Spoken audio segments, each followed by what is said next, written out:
Жаман Азаке, көпшіліктің өтінші олатын бір тілек айтып қойыңыз келіңіз. Сіз дағы баяғы оғызынан бері жаштыққа сөздер төгілген адамдардың бірісіз, келіңіз. Kızımız kalkta da duyuyor musunuz kalkta? Söyleyelim ya şaka.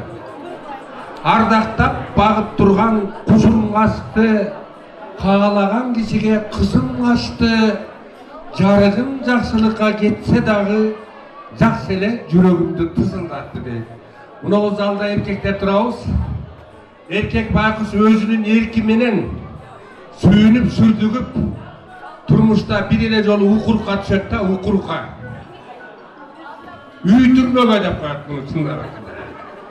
Үй түрмөнүн эки түрү болот. Бирөөсү строгий, бирөөсү поселение дейт. Ayalın seni düşünse paselinedasın, ayalın seni düşünmese stroke gidersin. Erkek baykuşlar uzakka sozulgan gражданский soğuşta жасайсın, doğru mu?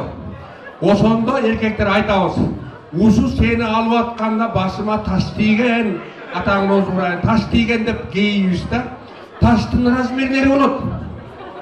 Tayday taş diyet, koydoy taş diyet, mustumday taş diyet. Emi tay менен койдон Кудай сактасын, аны муштумдай таш тийгендер бейге келгенбиз. Баламай көл. Уногондой да жашоодо эгер сени түшүнгөн аялга түшүп келип калсаң, сен бактылуу болосуң. Эгер сен түшүнбөгөн аялга түшүп келип калсаң, сен анда мага окшоп философ болосуң.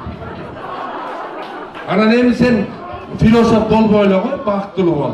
Senin bugünkü başına тийген taşın razmeri tarudan dağı çakanırak bolsun. Emi bir ır, jaz kezdе çıkargam şu Aykölgө okşop. Jaman söz ağıtılıp dilibizden, alыстап жылуу сезим дилибизден, түнүндө оттой ысык болсок дагы таң атпай урушабыз кинибизден, ойлонуп ойноктотсок тилибизди, ағарсақ кирдеп қалған билибизди баркыбызда да бурай билет, шундайдан алыс болса билибизди, келген тил агардалы дилибизди, жакшы сөз жууп келет тилибизди, ажылдашкан эки жуп ит окшойт деп жанын алып кетпесин билибизди. Бактылуу болдуңар, бактылуу болдуңар. Жаман Казакеден ушундай сатираларды көргөнбүз да.